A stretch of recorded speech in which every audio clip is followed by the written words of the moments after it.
if it is too challenging to inspect the experience of the face and who is in it, who is behind it, we can always start with the organizing inquiry into basic experience, such as, am I truly alive right now, and what evidence do I have of this? And if I'm satisfied, what is that evidence? How does it resonate in the interior, in the interoception, the inner feeling of my body?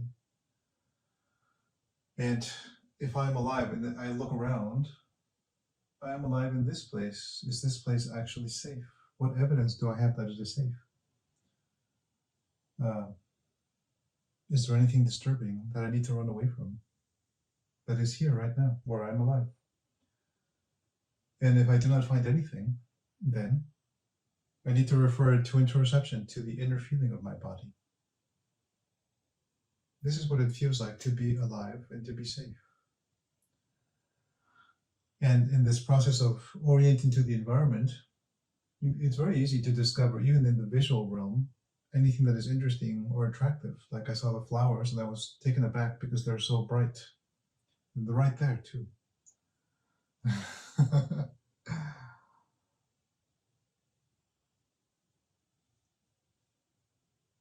And what is it, now that I'm interested or curious about whatever, anything, the jacket hanging from the hook,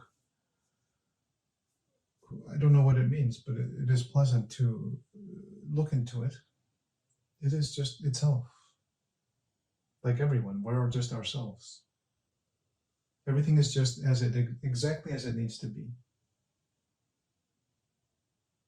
without any judgment. What is it like to allow this interest and this curiosity of being alive and safe here, to being interested in being here? What does it feel like inside the body? How does that resonate in my belly and my chest and my face? We need this grounding usually because we're very often in a highly disturbed state.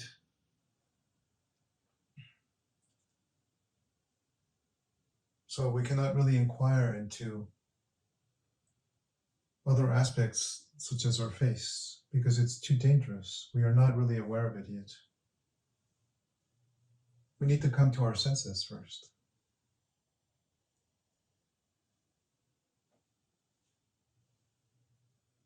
To establish our beingness, our basic humanity is here, being alive. And if I am here enough, consciousness, the experience of consciousness is permeating the functioning of the body enough,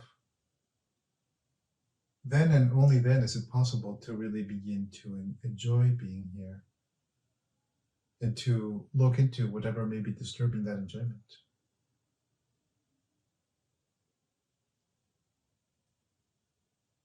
We need a place to begin, a foundation.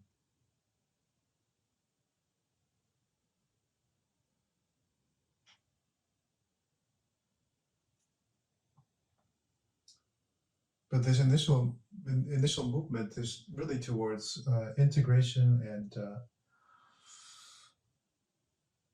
giving a form to our unity. The unity of this person with those persons there and in the context of this place right now. That is the unity. And if currently I'm being molested by a very large number of high-intensity so-called thoughts and images and beliefs, that is simply a maladaptive threat response cycle that is being alerted to something that is no longer real. It is not here anymore. It may have been there at some other time, and the only way out of it is to realize this. Here and now, everything is fine, and yet I'm disturbed. Then we can begin to engage with it in a relational fashion by inquiring into it, by asking it questions. The experiencer at this moment is at odds with its experience. Then we inquire into it. Does the experience know that the experiencer is aware of it? Does the experiencer know that the experience is aware of it, experiencing it? Then we very quickly solve this equation of duality.